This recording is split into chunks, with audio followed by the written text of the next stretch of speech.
We move next here tonight to an update on an issue that we first spotlighted a couple of months ago, the difficulties of being a black farmer in Florida.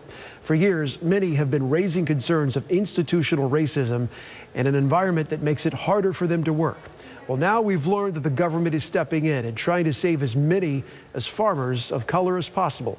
ABC Action News in-depth reporter Anthony Hill first explored this story, and tonight he's breaking down the help that is supposed to be on the way. It might help the remedy a little bit, but they still won't get their property back. Black farmers in our area say they've been impacted by a history of institutional racism that has contributed to their disappearance.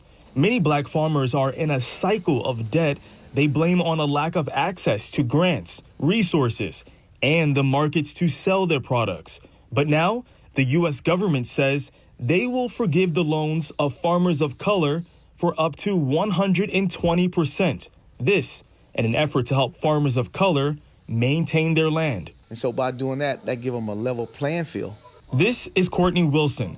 He's a part of the Florida Black Farmers and Agriculturalists Association. He grew up farming. He says debt forgiveness can right many of the wrongs committed against farmers of color.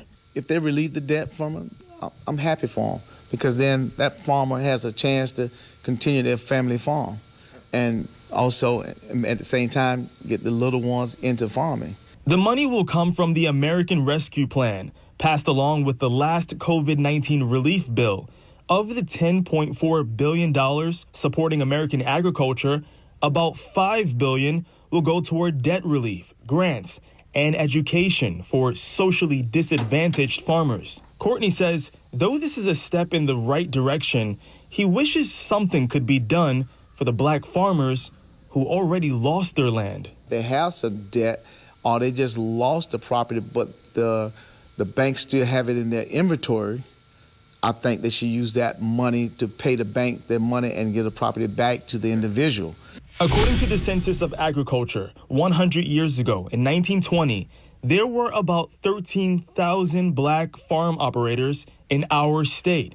Today, that number sits at about 2,000. That's about an 85% decrease. And over the past 100 years, black farmers in the United States have lost more than 12 million acres of farmland. Though many black farmers still have a lot of distrust for the government, they're hoping that this is a step toward an industry that's more equitable to all farmers.